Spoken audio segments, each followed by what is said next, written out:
Fala aí, pessoal. Trago mais uma atividade, uma simulação envolvendo quatro atuadores, onde, por exemplo, 1.0 se refere à letra A, 2.0 é a letra B, e assim por diante. E o interessante desse exercício é que agora, com a utilização de um simulador, fica mais tranquilo fazer a resolução dele através do método tentativa e erro, mas usando um conceito de quando a gente estiver trabalhando com uma sequência de certa forma um pouco mais complexa. E vocês vão ver agora que eu vou apertar o play, o porquê dela ser um pouquinho mais difícil de ser resolvida. Então eu vou apertar o play aqui, vai dar um pequeno erro por causa da eu ultrapassei a margem de trabalho, tudo bem? E aí é o seguinte, olha só, a gente já verifica que para o cilindro número 2, o cilindro B, a gente já está com pressão de ar nos dois pontos aqui da válvula de comando. Então, a 2.2 e o fim de curso 2.3 estão passando o sinal de ar comprimido para os seus pórticos, o pórtico 14 e o pórtico 12 dessa válvula de comando. Então, com certeza, a gente vai ter um problema na hora que for realizar atividade. E além disso, olha só, a 3.3 também está passando ar já, forçando com que a válvula de comando 3.1 fique nessa posição onde mantém o cilindro C retraído. Então, eu vou até fazer a simulação, mas a gente vai ter problema. Olha só, apenas consegui fazer o A avançar e o C, que era para vir na sequência, não trabalha. Então, a gente vai verificar como que a gente pode resolver isso. Primeiramente, fazer um rascunho aqui no Paint, é o seguinte, a gente tem essa sequência. A mais, C mais, D mais e assim por diante. E a gente precisa saber se essa sequência é direta ou indireta. Porque se ela for indireta, a gente não vai poder trabalhar apenas com esse tipo de fim de curso, que é o chamado rolete. A gente vai ter que trabalhar com os de gatilho. São aqueles que só vão passar sinal com uma única direção, um único sentido do atuador. Ou no momento que ele avança, ou no momento que ele recuar. Então, a primeira coisa que a gente vai fazer é uma divisão em grupos dessa sequência. Então, a gente tem aqui que fazer a separação do grupo até o momento que aparecer uma letra repetida na sequência algébrica. E assim que aparecer essa sequência, a gente corta antes dela e aí a gente fecha num grupo. Então, por exemplo, nessa sequência, antes do A menos, a gente vai fazer a separação. Legal. E aí a gente vai seguir até o C menos, porque quando apareceu o B menos novamente, a gente já sabe que foi usado o B mais nessa mesma expressão. A gente faz a divisão também e a gente vai definir que temos dois grupos. Reparem só.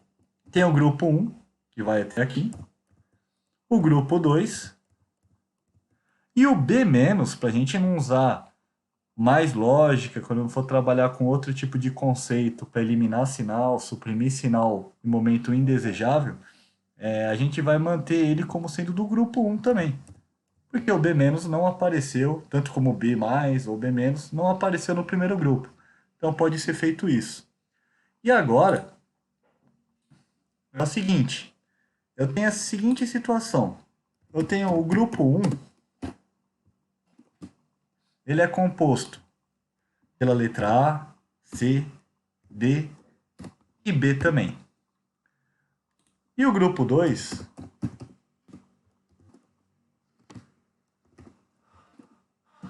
ele é formado pela letra A, pela letra B, pela letra D e pela letra C. Olha só que interessante. A gente sabe que a sequência é indireta quando a gente compara os dois agrupamentos e verifica que as letras estão fora da ordem que apareceu no primeiro momento.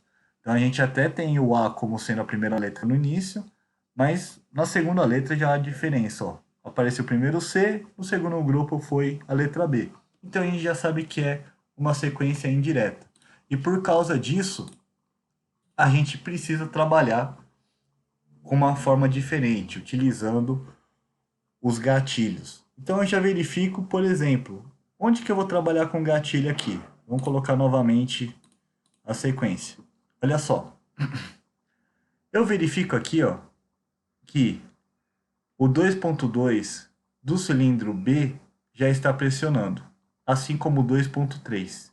Então, o que que eu vou colocar aqui para respeitar? Olha só, quando que o B vai avançar? O B ele vai avançar apenas no momento que o A recuar. Então, eu vou fazer uma pequena diferença no sinal 2.2. A mesma coisa, quando que é o momento que o B recua? Assim que o C recuar. Então, eu vou fazer também uma leve diferenciação aqui. Então, o que que eu preciso fazer agora? Vou mudar o fim de curso de um rolete simples para um gatilho.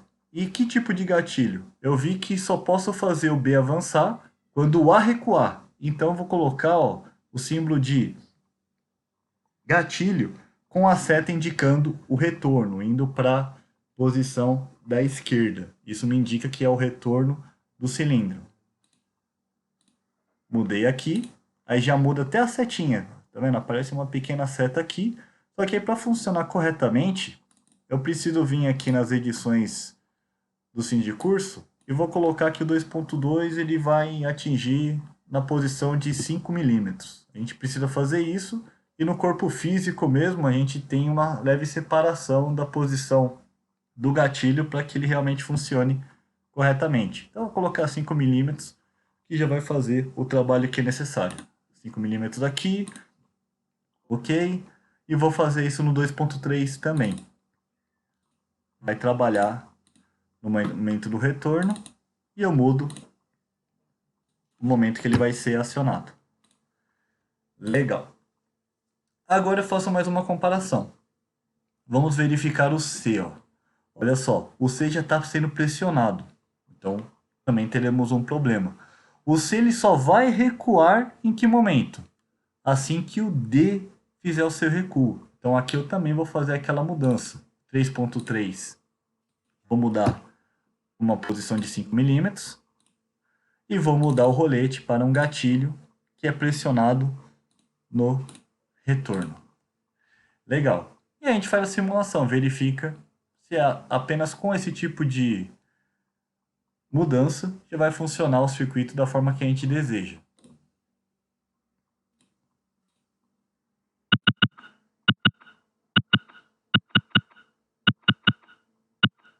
Opa, tivemos um problema.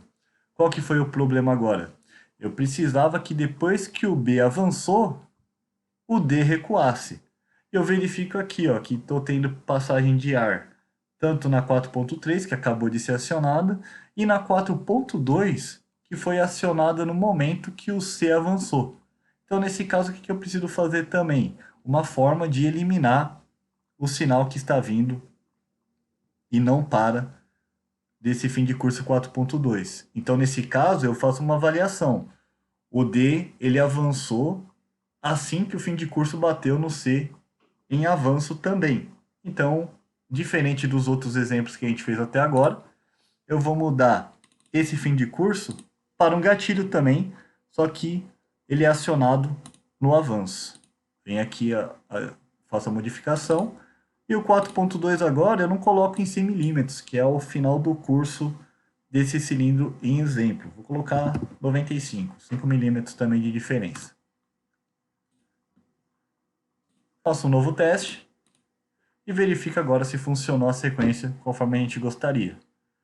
Vai o A, depois o C, o D, o A recua, o B avança, o D recua, o C recua e o B recua. Agora sim está funcionando como a gente gostaria. Mais uma vez.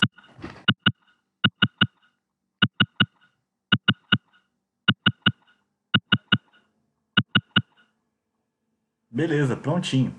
Caso quisesse criar uma sequência contínua para esse exercício, primeira coisa que a gente verifica, quem que é o elemento que faz o último trabalho? É o B e na posição de recuo. Então é nele que eu vou colocar o fim de curso 1.4. 1.4 na posição 0. Então eu vou adicionar aqui para esse botão um fim de curso. Vou dar o nome para ele de 1.4.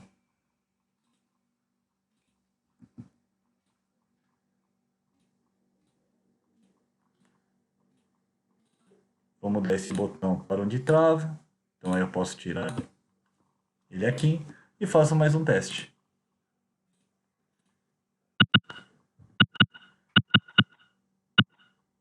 Opa, tivemos um probleminha. Depois que o D avançou, era o momento do A recuar. Ah, porém aqui, ó, 1.4 ele não saiu de posição. Então vamos fazer uma verificação. 1.4 é acionado no recuo do B. Então também vou fazer uma mudança nessa válvula aqui, de fim de curso. Então vem aqui, 1.4, coloco também na posição 5 e mudo esse elemento para gatilho no retorno. E aqui a gente vai acabar tendo um pequeno problema, que se refere às condições marginais. Olha só que interessante. Condição marginal, mais uma vez, são situações, são elementos que a gente vai utilizar para que faça com que o circuito realmente funcione corretamente de primeira. Então, por exemplo, aqui, ó, 1.4 ele não foi acionado nesse momento, porque ele já passou do contato do fim de curso. Então a gente provavelmente deveria nesse circuito, no seu primeiro movimento, na sua partida, colocar uma outra válvula que pudesse alimentar esse botão de trava, só para o primeiro momento. E aí depois ele ia funcionar normalmente. Então, o que eu já vou fazer manualmente, porque o simulador permite. Vou deixar ele já pressionado. E eu vou dar só um toque aqui para fazer a condição inicial realmente funcionar corretamente.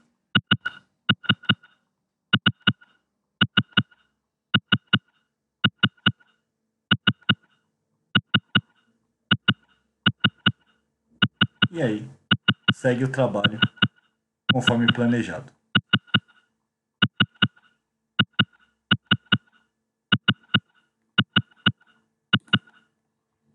É isso aí, pessoal. Muito obrigado, espero ter ajudado vocês.